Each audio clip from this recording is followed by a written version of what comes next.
Buenos días a todos y bienvenidos al canal de Ruach Legal TV. El certificado COVID. La legalidad del certificado COVID.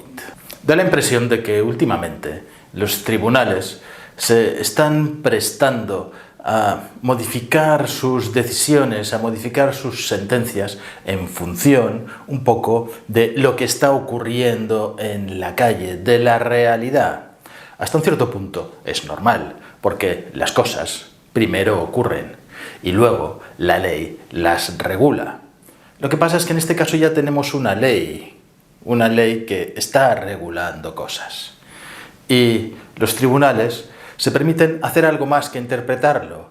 Se permiten adecuarlas a las necesidades de la mayoría por razones políticas o por razones económicas. Las sentencias sobre el estado de alarma, que declararon inconstitucional el confinamiento del estado de alarma. Llegaron, pero llegaron tarde, cuando el estado de alarma ya había terminado.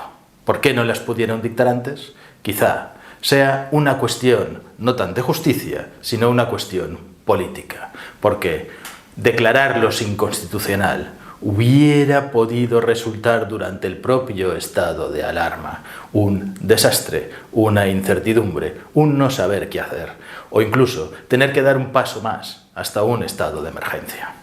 La sentencia sobre la plusvalía municipal, esta que declaró nulo el método de cálculo de la plusvalía municipal, que se permitió, además, decir que no podía aplicarse esta sentencia retroactivamente, que todos aquellos ciudadanos que habían pagado este impuesto de una forma injusta porque es inconstitucional y nulo, no podían reclamarlo.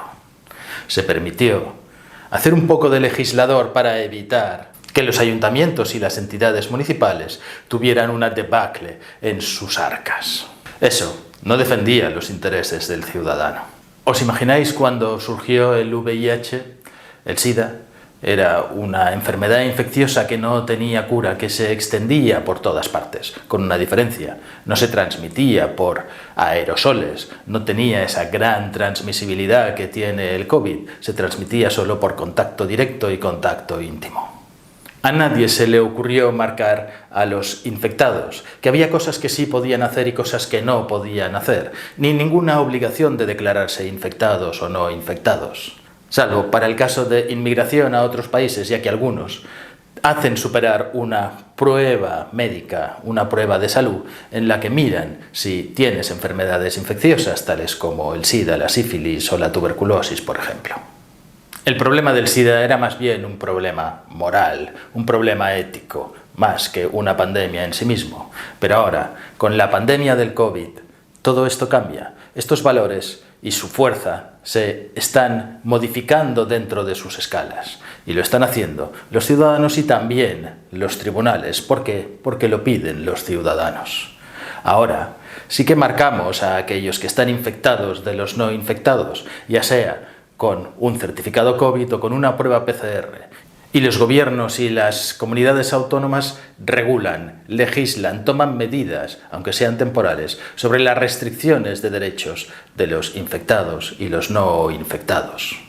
Y como os decía, los tribunales van resituando su valoración de los derechos constitucionales de los ciudadanos.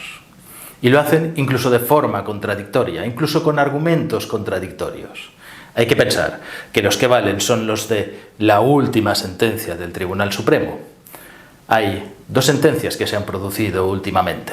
Una es la del 18 de agosto por el Tribunal Supremo de Vacaciones, una sala especial que presidía el conocido juez Marchena y que denegó las medidas que tomó la Junta de Andalucía.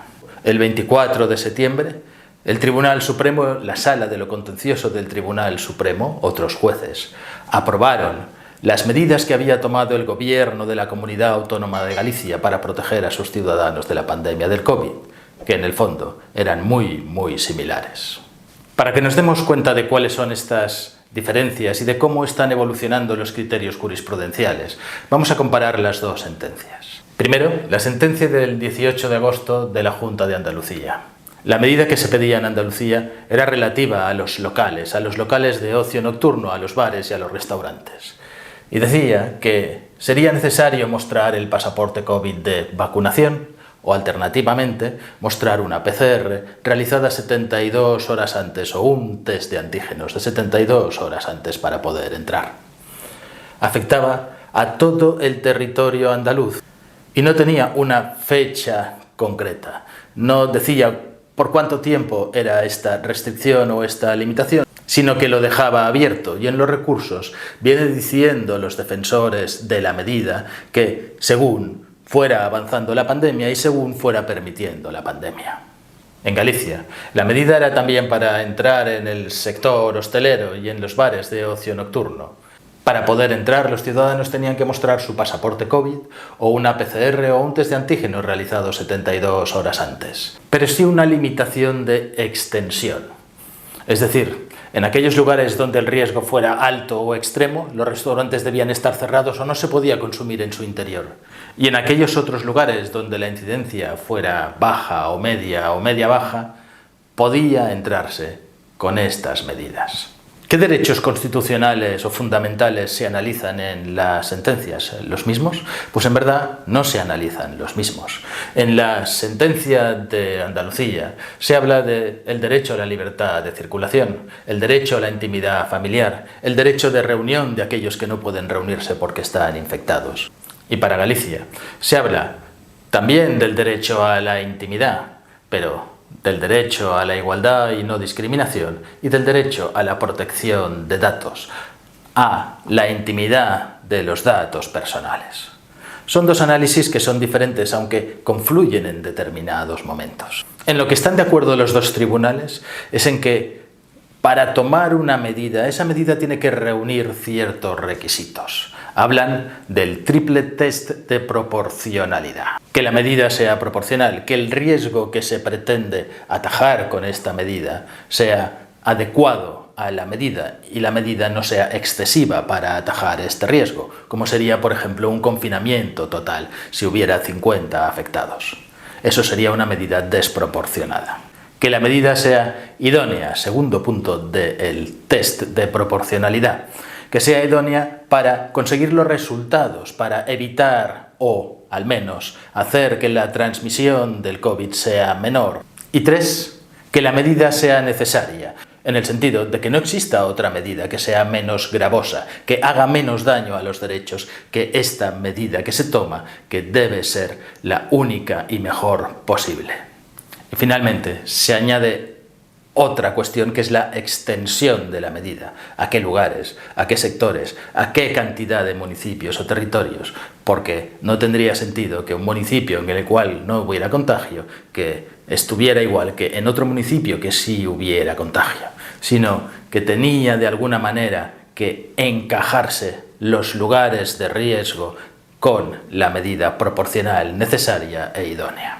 ¿Qué dijo el Tribunal Supremo de Vacaciones respecto a Andalucía? Pues que no se podía adoptar esta medida. Uno, porque afectaba a todo el territorio de Andalucía, porque afectaba a todo el sector nocturno de ocio, de restauración, de hostelería, porque no tenía una limitación temporal clara. Y finalmente, que no, porque no se había justificado con los informes que se habían aportado, esa necesidad, esa información necesaria de que fuera idónea, que fuera la única medida posible y de que efectivamente en esos lugares era donde había riesgo de transmisión. La sentencia de Galicia, en cambio, hace una interpretación diferente. Dice, sí, afecta a todo un sector, pero son lugares a los que no es necesario ir, no es obligatorio ir, y por tanto, depende de la voluntad de las personas el ir o no ir. Por tanto, no quedan tan afectados los derechos. Aquí sí que existe una real diferencia, la única real diferencia entre la medida andaluza y la medida gallega, que es que afecta solamente a aquellos municipios donde exista una transmisión media o baja, no afecta a todos los demás. Es igualmente indefinida en el tiempo, pero en este caso sí se acepta que conforme a la evolución de la pandemia, esta medida tenga una cierta temporalidad, ya que ha nacido con ese espíritu temporal. Entiende que esta vez sí se han presentado informes suficientes que justifican la necesidad y la idoneidad de esa medida. Sobre eso no podemos criticar porque no hemos tenido a la vista estos informes, pero parece que no deben ser unos informes muy especiales, ya que es lo que está ocurriendo en todo el mundo y por tanto deberían ser informes muy similares, sin necesidad de pedir una especificidad.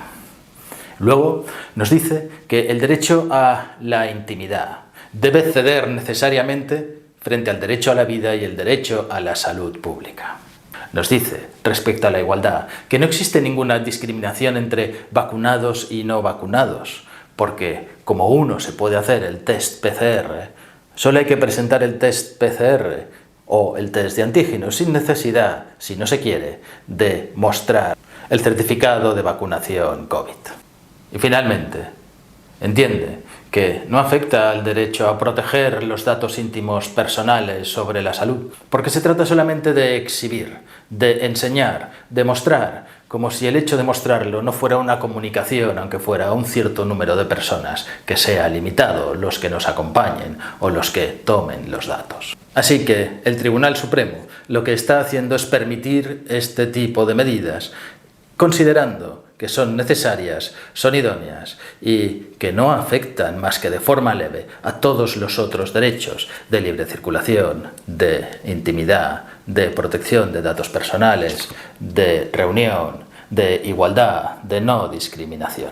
Pero hay un juez que emitió un voto particular, el juez Antonio José Fonseca Herrero, que entiende que no es cierto lo que dice la mayoría, que no comparte esa opinión de la mayoría para aprobar estas medidas. No la comparte porque entiende que todos estos derechos constitucionales y fundamentales sí se ven severamente afectados por estas medidas y que su límite temporal no está justificado y que tampoco está justificado que sea en esos lugares donde existe la transmisión, donde existe un mayor riesgo de transmisión.